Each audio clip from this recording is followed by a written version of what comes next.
Bueno, no, la respuesta es no, lamentablemente. No, hasta ahora no ha cambiado nada. Al contrario, incluso el tema este que nosotros quisimos usar para mover, que es el tema de los alumnos de Moreno, que son muchos a la mañana y a la tarde temprano. Hay muchos alumnos de la sede de Moreno y no, tienen que ir a Avellaneda. Tienen que ir a Avellaneda. Así que no, hasta ahora no se consiguió nada. No, y no Bien. creo que en 2 semanas cambie mucho la situación, lamentablemente. No. Entonces va a ser en Avellaneda en este No, horario más o menos. no. Ustedes a Paternal. Nosotros Ustedes, a Paternal. Ah, no, ustedes en Paternal. Sí, va, nosotros, quiero decir, nosotros en Paternal. Nosotros en Paternal en este horario, eso sí. Eso sí. Espero que les quede relativamente cerca, qué sé yo. A mí la verdad me queda cerca, reconozco que me queda bastante cerca. no, pero no importa. Yo vivo en José Mármol, pero Ah, trabajo en Capital, así que bueno, me organizaré. bueno, sí, lamentablemente. Es en agronomía, la verdad que es un sitio muy lindo, pero bueno, claro, a las 9 de la noche no se nota tanto, que es lindo, pero si fuera de día sería precioso, porque bueno, vieron que es un parque gigantesco, y bueno, es la entrada de agronomía, está en Avenida San Martín al 4500, y ahí entran y hay un edificio a la derecha, eso es el ciclo básico, digamos. No sé el aula todavía, no sé el aula. Pero bueno, eso lo vamos a arreglar a último momento, no hay problema. Pero no creo que haya cambios, lamentablemente, ¿no? A todos nos Perfecto. vendría bien, ¿no? Pero. Y la última pregunta, y no Sí, lo por favor, interrumpo más, por es favor, si no, el por parcial favor. es para desarrollar o cómo está compuesto el parcial Sí, sí, las preguntas son de elaboración, para desarrollar. de Sí, sí. elaboración. Sí, sí, de elaboración, sí. Por ahora seguro que va a haber una pregunta de Saussure y una pregunta de Bakhtin, por ahora. Eso seguro. Y después, según lo que veamos de Benveniste, puede haber otra pregunta de Benveniste. Pero si llegamos a ver un artículo, será de ese artículo. No creo que veamos los dos. Y en todo caso, el segundo lo dejamos para después, para el segundo parcial. Es decir, serían 3 preguntas para contestar. ¿Qué puedo decir? Eso depende de la letra de cada uno, pero media página. ¿Sí? No preguntas extensas, sino muy concretas, muy precisas.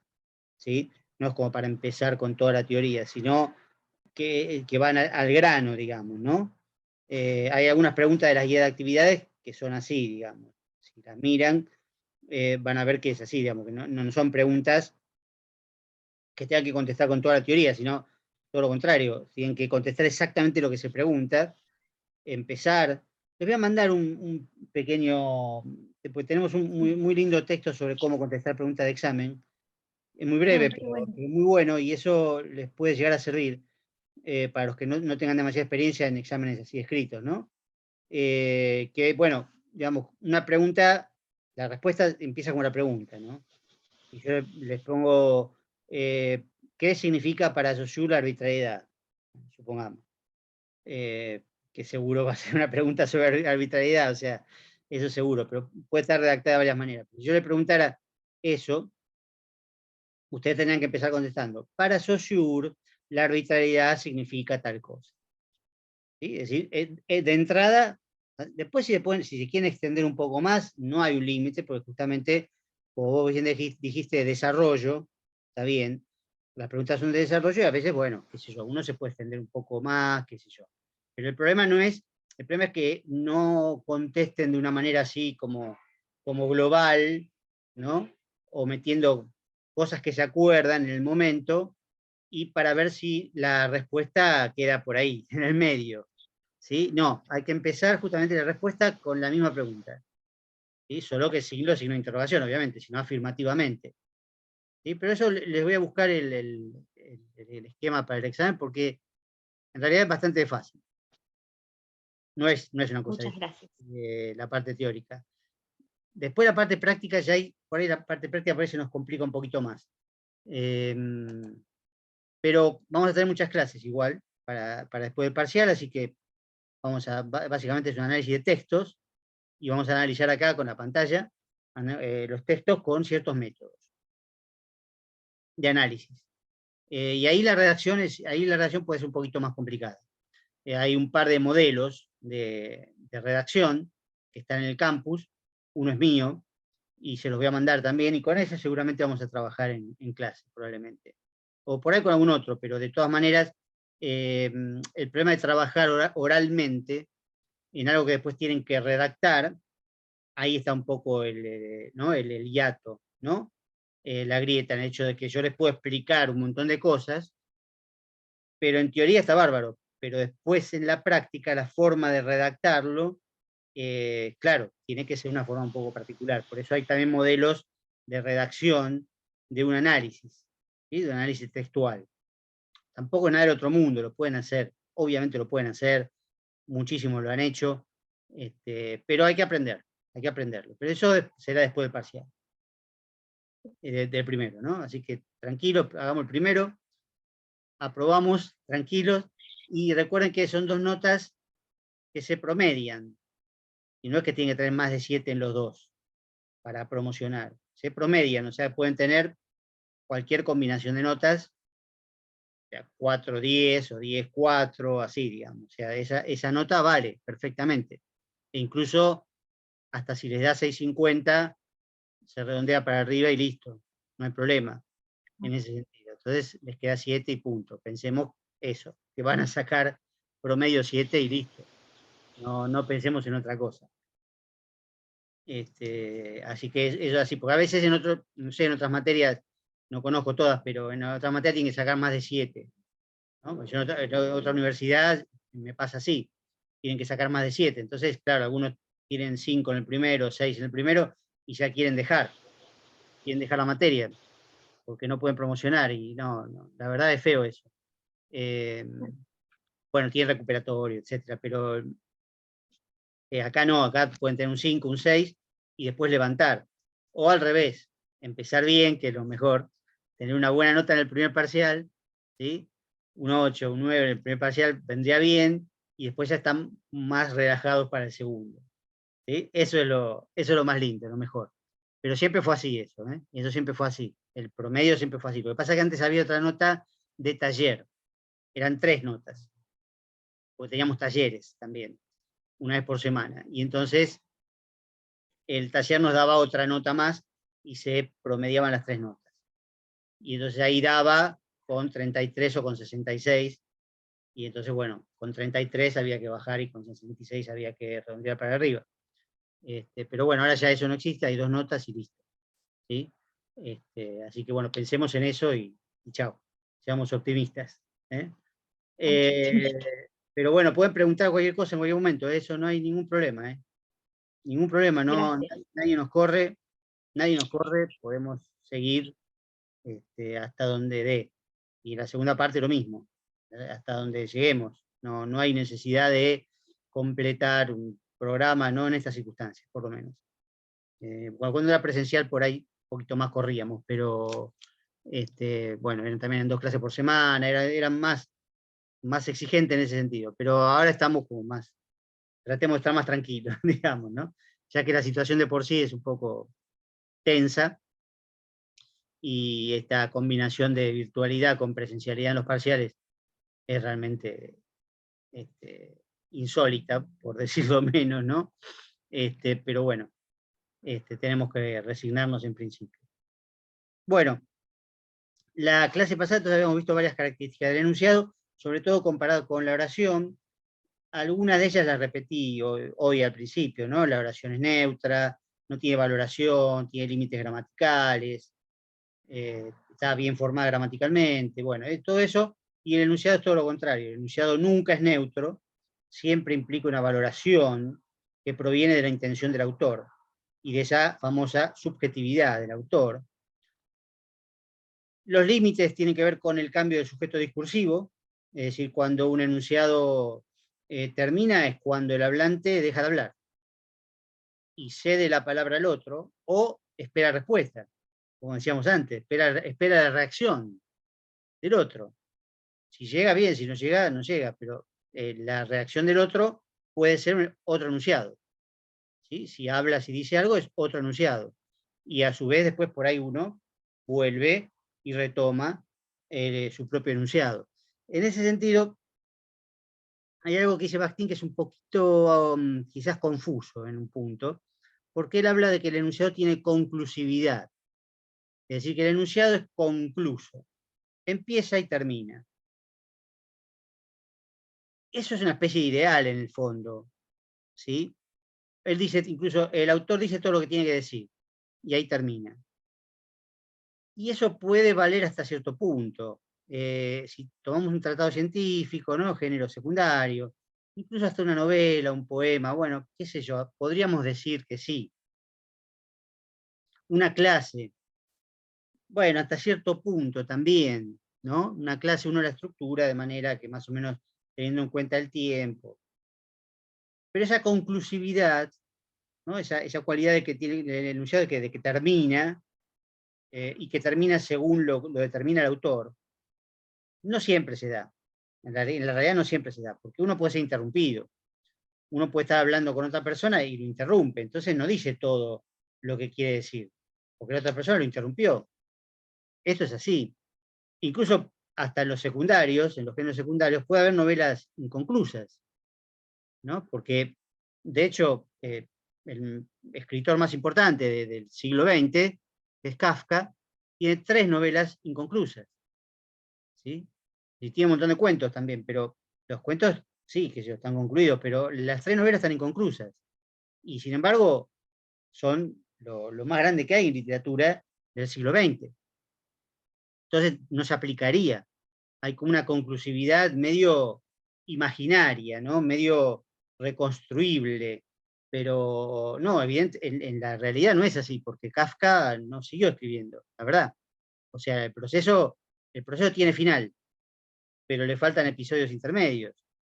Y después las otras dos, el Castillo y América, no, se cortan, pues se cortan, dejó de escribirlas. ¿Sí? Y se publicaron, no las publicó, por supuesto, no las terminó. Las publicó después el albacea, el heredero, digamos, ¿no? Entonces, por eso las podemos leer, pero en realidad están inconclusas, y eso pasa muchas veces.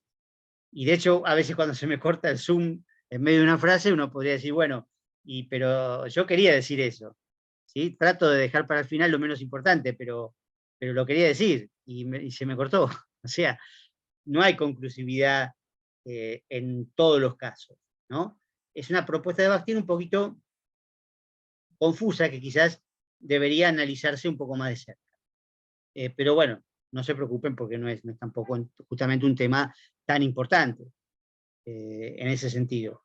Sí, lo que es muy importante, porque además esto se va a conectar con un tema práctico más adelante, ¿no? Es la teoría de un tema práctico que vamos a ver más adelante, que es lo siguiente. Para Bakhtin, el enunciado es, además de la unidad de la comunicación, ¿no?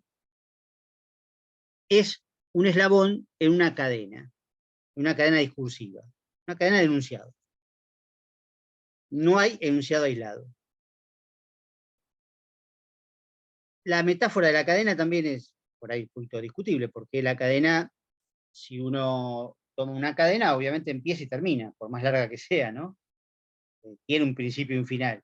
Así que es un poco una metáfora relativa. Con todas las metáforas, si uno las quiere llevar al término, bueno, no sirven. Lo que sirve es la idea de eslabones, ¿no? Que están conectados entre sí. Eso sí sirve.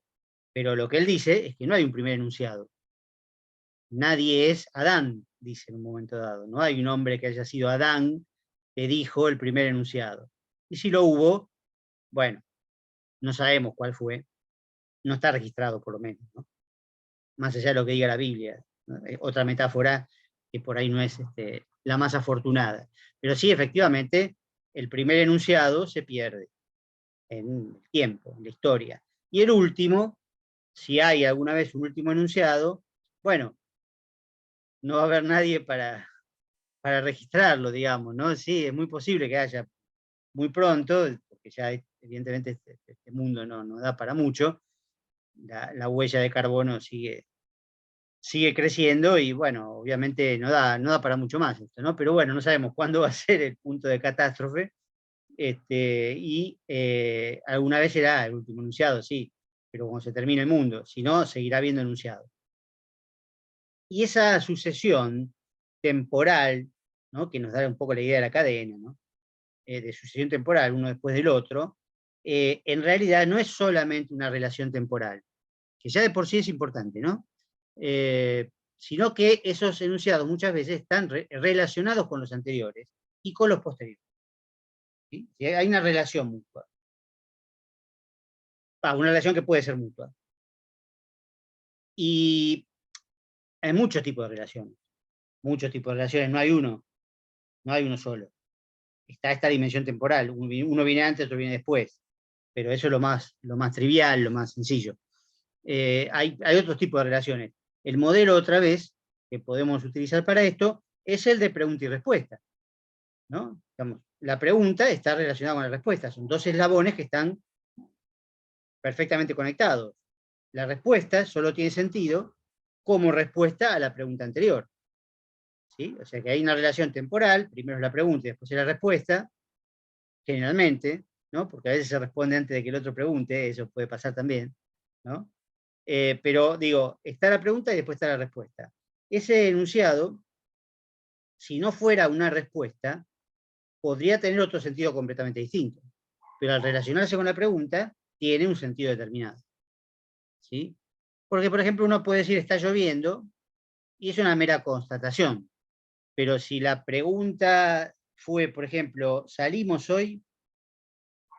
Y la respuesta es ¿está lloviendo? Significa que no salimos, en principio. ¿Sí? Entonces, ese enunciado significa dos cosas distintas, como enunciado sin pregunta y enunciado con pregunta. O sea, como respuesta a una pregunta. Eso es un modelo, digamos, muy sencillito de relación entre enunciados. Pregunta, respuesta, pregunta, respuesta.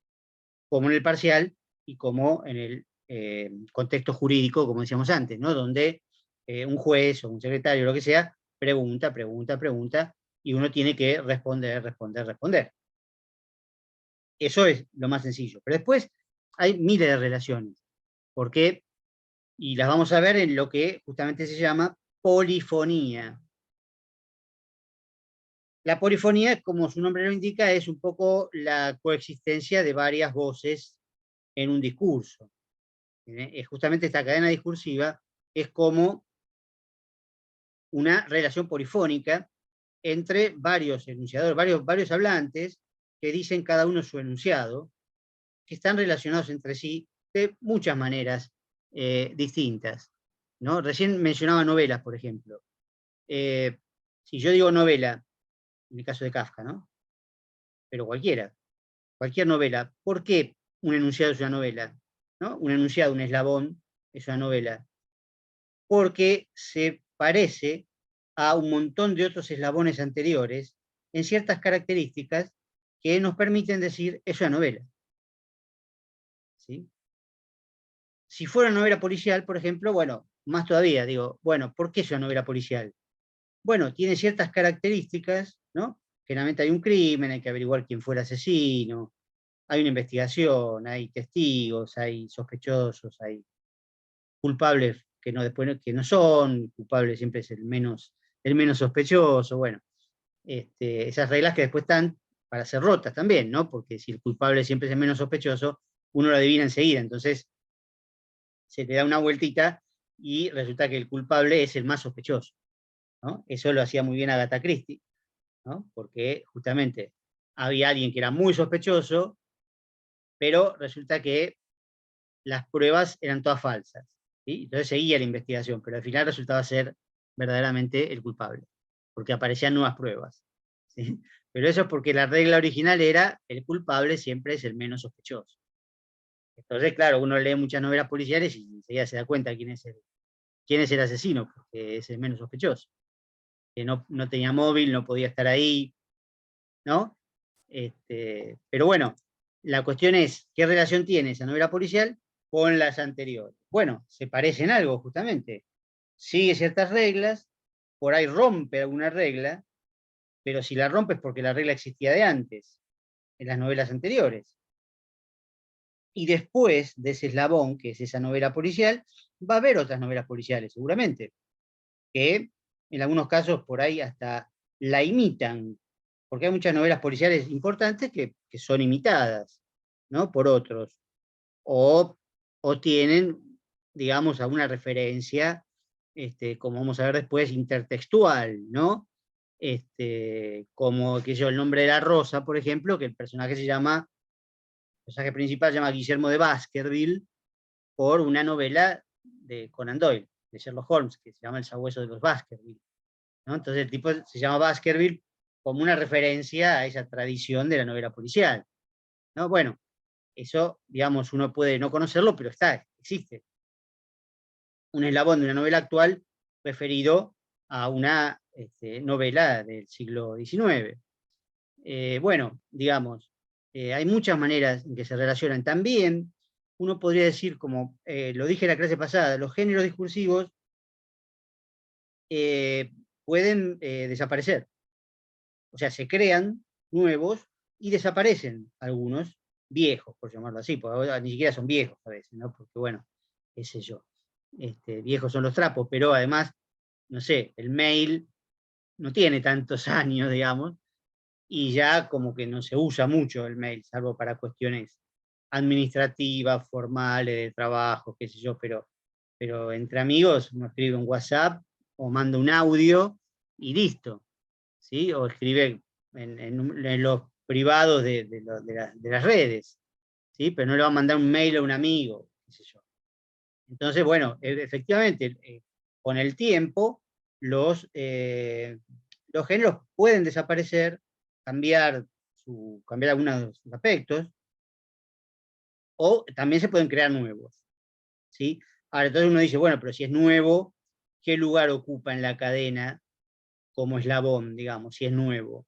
¿Cómo se relaciona con los anteriores? Bueno, justamente porque es nuevo, porque no se parece a los anteriores, ¿sí? Si es totalmente nuevo, ¿no? Como supongamos la primera novela policial, supongamos, si uno pudiera aislar, bueno, ¿cuál fue la primera novela policial?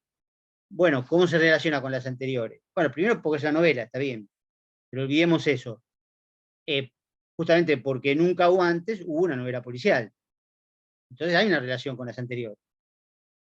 Si se inventa un nuevo género cualquiera, de la nada totalmente, o sea, completamente nuevo, que no se parezca en nada a los anteriores, bueno, justamente el hecho de que no se parezca en nada a los anteriores es un tipo de relación, ¿sí? Entonces sigue siendo un eslabón en esa cadena, donde, bueno, efectivamente ya no hay, digamos, no hay más, o sí, hay novelas, pero hay una novela nueva, de un tipo nuevo, totalmente distinto, de un género nuevo o con características totalmente nuevas.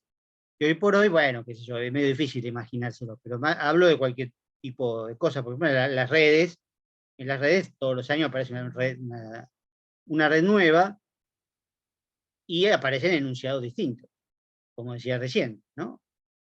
Un WhatsApp o un mensaje de WhatsApp, un audio de WhatsApp, un TikTok, ¿no? Que ahí coincide, como dicen, el nombre de la red social con el nombre del enunciado, muy interesante desde el punto de vista comercial, ¿no? Porque el TikTok es un TikTok, no hay otra cosa, no es un clip o video, no, es un TikTok, ¿no? En cambio, en YouTube es un video, en WhatsApp es un mensaje de WhatsApp o un audio de WhatsApp, ¿sí? En el Messenger también es un mensaje de Messenger, en cambio el TikTok se llama TikTok, ¿no? Es un logro comercial muy interesante, casual supongo, pero es muy interesante. Ahora, ¿por qué aparece el TikTok? Y uno dice, bueno, pero entonces, ¿por qué ocupa un lugar en la cadena? Bueno, porque no se parece a los anteriores, es algo nuevo, es algo nuevo. Y lo nuevo también se relaciona con lo viejo, en el hecho de que no lo es, de que no es viejo, ¿sí? Y después, al revés también, un género termina, ¿sí? Y uno dice, bueno, pero ¿cómo se relaciona con lo que viene después? Y bueno, justamente se relaciona por negatividad, por negación, porque ya no hay más. Como un género, que sé yo, la novela pastoril, que bueno, existió más o menos hasta el Renacimiento, en la Edad Media más que nada. En el Quijote hay novelas pastoriles metidas, ¿no? Pero ya no hay novelas pastoriles, bueno, obviamente, no hay. Entonces, hubo una última probablemente, quién sabe cuál fue, habría que analizar temporalmente cuál fue exactamente la última novela pastoril, probablemente sean las que están en el Quijote, en realidad, dentro del Quijote. Bueno, la cuestión es que, bueno, se relaciona con lo posterior porque ya no hay más, ¿sí? Por negación. Y así, como pasaba recién con el mail, o podríamos decir con la carta postal. La carta postal, bueno, no hay más. Igual, por supuesto, muchos de estos enunciados se parecen en algo. Esto ya lo vimos la otra vez. El mail, bueno, algo se parece a la carta. En su origen, en realidad, se parecía bastante, solo que, bueno, uno no respeta tanto el encabezado, los espacios, etcétera, pero tenía un poco el sentido similar a la carta, ¿no? Es decir, tenía una estructura parecida, un estilo parecido probablemente, porque si era una carta personal, digamos así, entre amigos o entre amantes, el estilo era parecido al de las cartas, y la parte de temática también puede ser más o menos parecido. Ahora en la evolución ya no, o sea, como que lo que va quedando ahora del mail ya queda más que nada para las cuestiones quizás más de trabajo, burocráticas, qué sé yo, cuando uno quiere escribir por ahí algo muy largo, personalmente, bueno, puede pasar, no está prohibido, digamos, que uno escriba un mail largo para otra persona. Lo que es más difícil es que escriba una carta y la lleve al correo y le ponga una estampilla y la ponga en un buzón. Eso por ahí es más difícil. Lo cual no quiere decir tampoco que sea totalmente imposible, porque todavía se puede hacer. Todavía se puede hacer. Pero sí, por supuesto, hay géneros que han quedado más en el olvido y que por ahí ni siquiera los conocemos ahora, tanto en los géneros primarios como en los secundarios. Y respecto a los géneros primarios, algo que quería volver a eso también, igual sin abandonar esto, ¿no? Del enunciado aislado, pensemos también en términos culturales y geográficos, ¿no? No nos quedemos solamente con la experiencia nuestra, porque justamente la experiencia de uno es la que quizás uno es menos consciente de esa experiencia, ¿no? A uno le parece que lo cotidiano propio es más natural, y en cambio en otras culturas seguramente es totalmente distinto. Y también en otra época esto podría ser totalmente distinto. Eso me quedé un poco con la gana en ese momento, cuando di los ejemplos de las conversaciones cotidianas, la conversación con los padres, la conversación con los hermanos, que nos parecen totalmente libres, porque estamos acostumbrados a eso ahora. Y está bien, eso no está ni bien ni mal, no, en realidad no está ni bien ni mal. Pero digo, en otra época era muy distinto, ¿sí? Mi papá, mi abuelo, no lo trataba de vos, lo trataba de usted, por ejemplo, ¿sí? Y seguramente había conversaciones que no podía tener, ni de casualidad. Y quizás incluso hasta no podía empezar una conversación con mi abuelo, es probable, es probable. O si quería empezar una conversación, tenía que hacer una especie de protocolo, ¿no? Es decir, le tengo que contar algo, podríamos hablar, cuando tiene un tiempo para hablar, ¿no? Ese tipo de cosas. Ni hablar de mis abuelos, qué sé yo, no los conocí.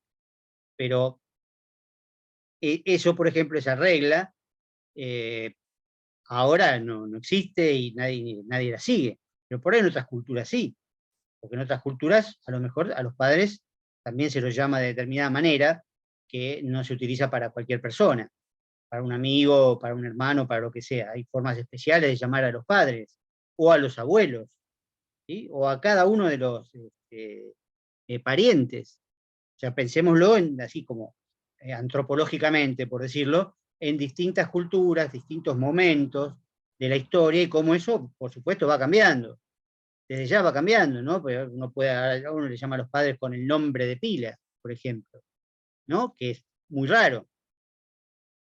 Yo, aún siendo chico, por ejemplo, todavía, sí, bueno, chico, eso ya es la prehistoria, ¿no? Pero era muy acostumbrado a la mesa de los chicos. La mesa de los chicos se ponía aparte, o sea, para que no interrumpieran, o sea, para que no jodieran, va. La mesa de los chicos estaba aparte. Y si se ponían en la mesa grande, ni de casualidad hablaban los chicos, o interrumpían la conversación de los mayores, porque por ahí volaba un cachetazo, o sea, tranquilamente, ¿sí? Bueno, obviamente eso ahora no se acostumbra y está muy bien, pero quiero decir que en otras culturas es probable que eso siga existiendo, ¿sí? Y no quisiera dar ejemplo de las culturas donde eso pasa con las mujeres, por ejemplo. Las mujeres no pueden hablar y no se les puede dirigir tampoco la palabra, ¿sí? En la calle, desde ya, y a veces también dentro de la casa, ¿no? Las mujeres por ahí sirven la comida y nadie les puede hablar. Los hombres tienen que mirar para abajo, ¿sí? Hay muchas culturas que son así, ¿no? Que culturas, bueno, que por ahí se relacionan con determinadas religiones también, ¿no? No solo el islamismo, ¿no? No solo los musulmanes. En todas las religiones hay sectores fundamentalistas donde hay un régimen especial discursivo para las mujeres, ¿sí? No siempre pueden hablar, no pueden decir cualquier cosa, tienen que esperar su turno o decir determinadas cosas o determinados temas están reservados para las mujeres y no pueden ser compartidos con los varones. O sea, estos ejemplos, digo, para reforzar la idea de la comunicación regida por reglas, que son los géneros discursivos, ¿no? Es decir, reglas muy firmes y muy sólidas, que por supuesto en otros contextos esas reglas parece que no existieran, ¿sí? Parece que hubiera mayor libertad. Y en efecto puede haber mayor libertad, eso sin duda, ¿sí? Pero al principio del artículo dice Bakhtin, la cantidad de géneros discursivos son infinitos prácticamente. O sea, contando la historia y contando las culturas, son infinitos. No hay manera de hacer una clasificación, dice. Por eso da ejemplos sueltos. Pero no hay manera de dar una clasificación, habría que meterse en cada cultura y en cada época y hacer un corte sincrónico, digamos, para ver qué géneros discursivos hay en ese momento, que se puedan utilizar, qué personas lo utilizan y qué personas no, porque como ya les decía, los géneros secundarios, por ejemplo, que son más complejos, en principio, tienen también cierta dificultad en el hecho de que uno a lo mejor puede aprender a absorberlos, digamos, a ser destinatario de esos géneros, es decir, por ejemplo, leer un tratado científico, o leer, como este artículo, ¿no? O leer una novela. Pero escribir una novela o escribir un artículo como el de Bakhtin, bueno, eso no es tan fácil, ¿sí? Por escribir una novela sí, no digo que no, pero digo una novela buena, profesional, importante, qué sé yo, estéticamente o comercialmente. No, uno no lo hace voluntariamente, si no seríamos todos millonarios, no. Yo escribí muchas novelas, pero no las leyó nadie. Es decir, bueno, yo sé cómo escribir una novela, lo que no sé es cómo hacer para que tenga éxito. Eso desde ya. Pero bueno, justamente ahí también hay una diferencia, ¿no? En los géneros primarios uno aprende a ocupar varios lugares, ¿no? A hablar y a oír. Y uno aprende en la escuela también, qué sé yo, a estar con los compañeros, a tratar con un jefe, bueno, eso aprende con cierta facilidad.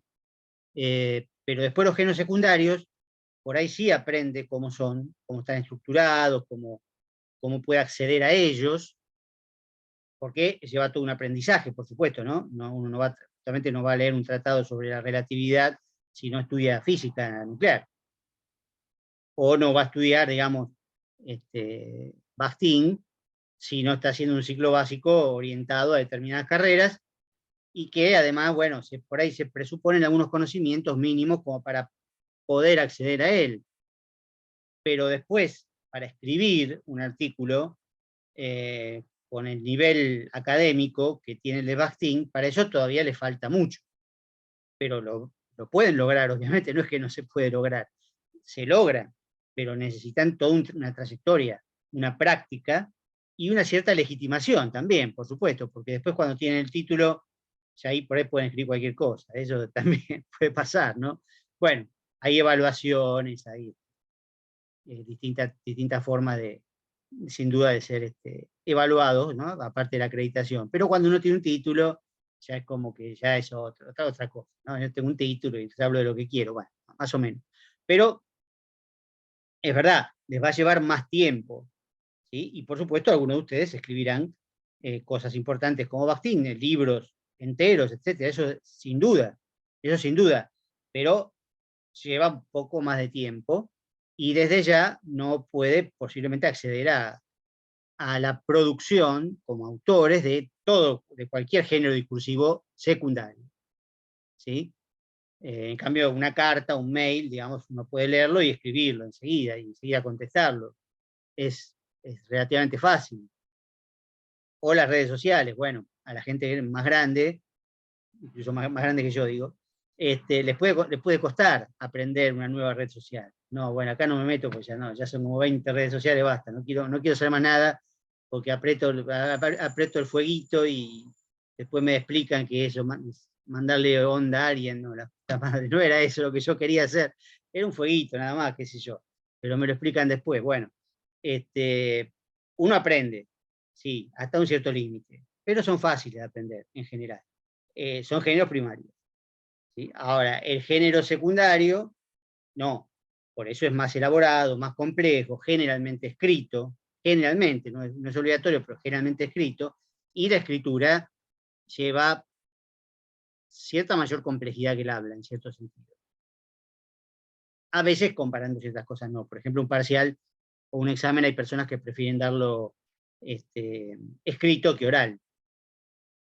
Otras prefieren oral que escrito. Bueno, pero son habilidades personales, digamos, pero en general la escritura tiende a ser más complicada, más compleja que el habla, ¿sí? Por eso le decía a través de la redacción, ¿no? En la redacción no se pueden cometer errores.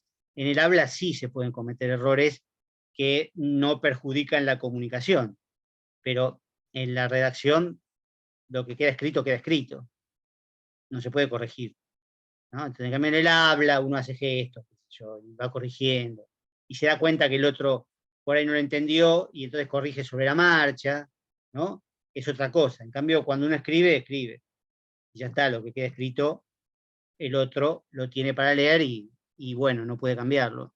Entonces hay mayor complejidad en los géneros secundarios. Por esa razón también, digamos, ¿no? Por esa razón también, porque uno con el tiempo va frecuentando géneros secundarios.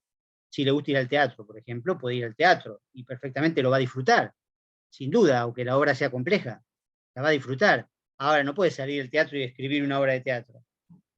Qué sé yo, tiene cierto aprendizaje, ciertas cualidades naturales quizás también, ¿por qué no? ¿Sí? Pero hay mayor complejidad en ese sentido. Y en el caso de los tratados científicos, mucho más, porque obviamente este artículo tiene una importancia gigantesca y bueno, no es fácil que lleguen a escribir un artículo de esa manera, de esta importancia, argumentado de esta manera, escrito de esta manera, etc. ¿Sí? Porque es un género secundario. Bueno, digo, con esto ya está Bakhtin. De todas maneras, la clase que viene, antes que se corte, les digo, la clase que viene vemos Benveniste de la subjetividad en el lenguaje. Se los mando por las dudas, el PDF, pero si quieren repasar algo de Bakhtin, me dicen de entrada y repasamos alguna cuestión de Bakhtin. O sea, traten de leerlo, traten de ver alguna duda también de las clases, de lo que anotaron, o si quieren verlas de vuelta, bueno, qué sé yo. Por si les queda alguna duda, podemos empezar por eso también, ¿eh? No hay apuro. Y si no, bueno, empezamos con Benveniste, con el artículo, ¿sí? El primero, de la subjetividad en el lenguaje. Que en realidad nos va a llevar